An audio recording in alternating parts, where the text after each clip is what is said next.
The news day continues here on One News Now. I'm Dani Laurel. Let's now take a look at the equities space. You can see on my terminal here the U.S. stocks performing quite well. This was, of course, on Friday's close. You can see that Wall Street had the best day they had that Friday in more than a month. And the futures continue to edge higher. You've also got the S&P 500 jumping more than 2% Friday. That has salvaged the first weekly advance in the past 5 weeks of losses. Now let's take a look at how Asia is opening on the same pace. You can see Japan actually closed today for a holiday. And meanwhile, over in the Chinese stocks, you can see the Shanghai and Shenzhen composites up by 0.4%. The Hang Seng, however, the big star of the morning, up by 1.6%. This is as reports are coming in that Hong Kong's economy is coming back stronger and may even outpace rival hub Singapore. China's economic growth, meanwhile, is seen to return to its normal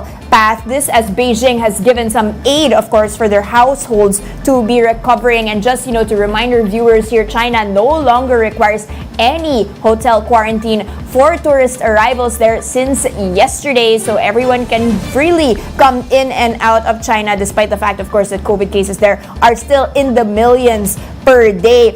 Now, let's take a quick peek at the MSCI Asia Pacific Index because I wanted to show you guys here how there's a deep V that's been happening. And we are on track actually for the longest winning streak we've seen since at least September 2021. So quite some momentum here for Asia Pacific stocks. Now, moving on to our own domestic front here, the same kind of movement. Let me just pull out the chart here for the 3 days. You can see us enjoying a bit of a bump up, still firming up below 6,700 levels here. However, we did fall on Friday's trade. That's as we've already hit a 1-month high in terms of valuations. And I'll pick up that valuations chart here. We are actually trading still quite historically low. When you take a look at the 5-year chart, we're still trading at about 13.5 times 12-month forward PEs. But nevertheless, still enjoying quite some winning streaks here, even as that rally fizzled out on Friday. Now, a couple of stocks that I want to take a peek at. First, let's look at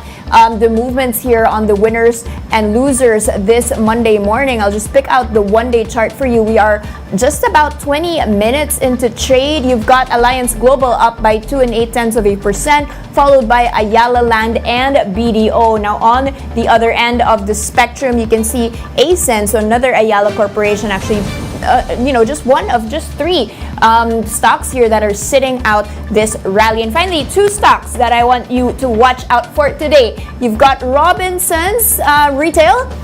This on the back of them having seen quite a 4-week high on Friday. That's as they did announce that the board approved their purchase of 4.4% of stake in BPI. Very interesting transaction there. Meanwhile, you've also got BPI enjoying a bump up on Friday. Let's see if that continues. It is happening to be the case. Another peso up for BPI, trading at 101 pesos and 60 centavos.